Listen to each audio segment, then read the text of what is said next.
Road തകരാറുകൾക്ക് കാരണം മഴയല്ലെന്ന് ഒടുവിൽ കോടതി കണ്ടെത്തിയിരിക്കുന്നു.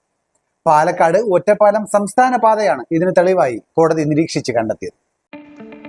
റോഡ് തകരാറുകൾക്ക് കാരണം മഴയല്ലെന്ന് ഒടുവിൽ കോടതി നിരീക്ഷിച്ച് കണ്ടെത്തിയിരിക്കുന്നു. പാലക്കാട് ഒറ്റപ്പാലം സംസ്ഥാന പാതയാണ് അതിന് തെളിവായി ഹൈക്കോടതി നിരീക്ഷിച്ചത്. 16 വർഷം മുമ്പ് നിർമ്മിച്ച പാലക്കാട് ഒറ്റപ്പാലം സംസ്ഥാന പാതയ്ക്ക് ഇന്നും ഒരു കേടും സംഭവിച്ചിട്ടില്ല.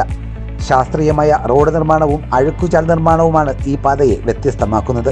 മലേഷ്യൻ കമ്പനിയായ RVM ആണ് റോഡിന്റെ നിർമ്മാണ പ്രവർത്തനങ്ങൾ നടത്തിയത്. നിർഭാഗ്യവശാൽ സർക്കാർ പണം നൽകാത്തത് മൂലം കരാറുകാരൻ ആത്മഹത്യ ചെയ്യുകയായിരുന്നു. കേരളത്തിൽ ചില മാമൂലുകളുണ്ടെന്നും ആ മാമൂലുകൾ ഉണ്ടെങ്കിൽ മാത്രമേ കരാറുകാർക്കുള്ള പണം ലഭ്യമാവുകയുള്ളൂ എന്നുമാണ് മരിക്കുന്നതിന് മുന്നേ ആത്മാർത്ഥതയുള്ള കരാറുകാരൻ പറഞ്ഞത്.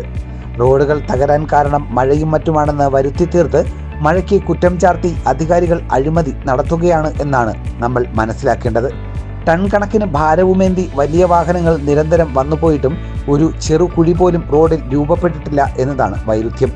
കാലാവസ്ഥ വ്യതിയാനങ്ങൾക്കപ്പുറം അശാസ്ത്രീയമായ റോഡ് നിർമ്മാണം തന്നെയാണ് റോഡിന്റെ ശോചനീയാവസ്ഥയ്ക്ക് കാരണമെന്നാണ് പാലക്കാട് ഒറ്റപ്പാലം റോഡിനെ ഉദാഹരിച്ചുകൊണ്ട് കോടതി ഇപ്പോൾ കണ്ടെത്തിയിരിക്കുന്നത്. The public news, Attingal.